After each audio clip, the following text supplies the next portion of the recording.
All right, so working copper. We're going into Lowe's. Got to pick up a couple things. The hardest thing for him, obedience wise, is focusing in the heel. So he has a tendency to want to be like just ahead and almost like slightly in my footpath.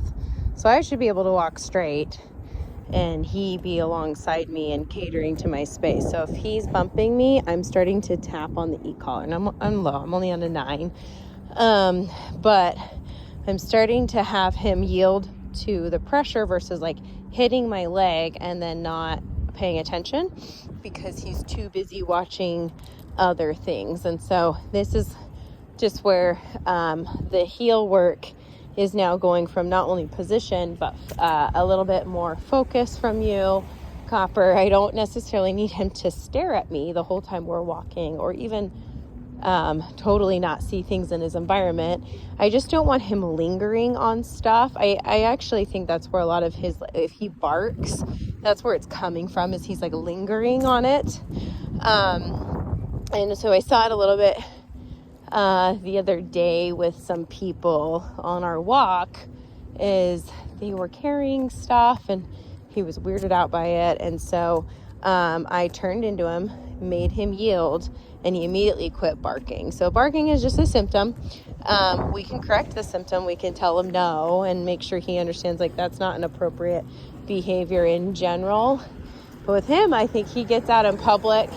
There's a little bit of nervousness sometimes, although I do see a lot, he's a lot better.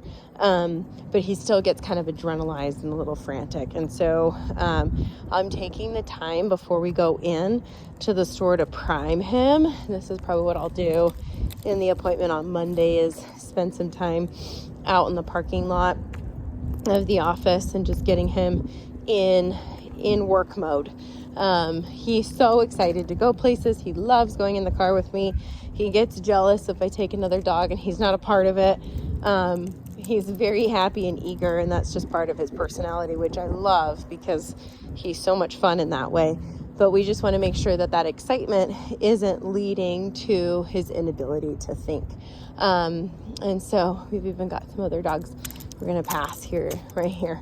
So if he's fixating, oh, good boy, I see how I stepped away. I didn't use any e-collar there. He's like, I know what I'm supposed to do. I might even get really hard to heel with. Like my footwork's going to be kind of doing all kinds of crazy stuff here just to kind of test him. There's a little pointer just off camera here. Right there, a lady holding her dog.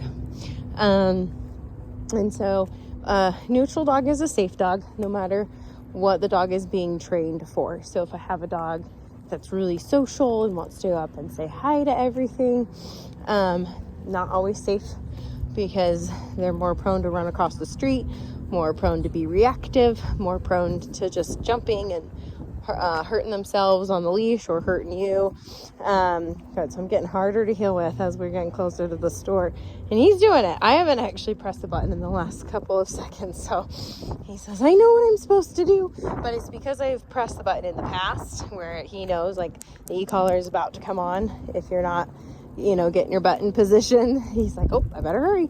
So there's a little bit of urgency there. So, but yeah, neutral dog is a safe dog, and it will help him do his job, because whereas like people are coming and going from the office and he's on a kid's lap, I don't want him just getting off because there's an environment shift, that things are happening in the environment. He's got to stay on the child when, during a cleaning or whatever. So that's good for him to be able to process things in his environment. And he does tend to go through a little bit of a stress curve. So what I mean by that is things will happen in the environment and I make him hold it down or hold the lap position or a place command or a sit or something, and his brain is still very active. Like things are going on. I need to do something with that information. And I'm basically saying like, no, you don't. So right here, I'm going to do a sit as people are coming and going. And so sometimes you'll see like a little bit of shiftiness. He's like, I have to hold a sit. Yep, you have to sit. And I'm just going to follow through. So this is a hard thing. Sit. Different than a DOWN, right? So sit is the command I'm giving, and he's got to learn how to process things in his environment. And this is just really really hard for the brain, especially because he's like, he can be lazy a lot in the house when there's nothing going on, but when there's things active in the environment, he has a hard time focusing on one task. So you'll kind of sometimes see a little bit of stress here, but I think this is what he needs. This is good for his nervous system. You know, I'm not asking for anything that he can't do. He's more than capable of doing it.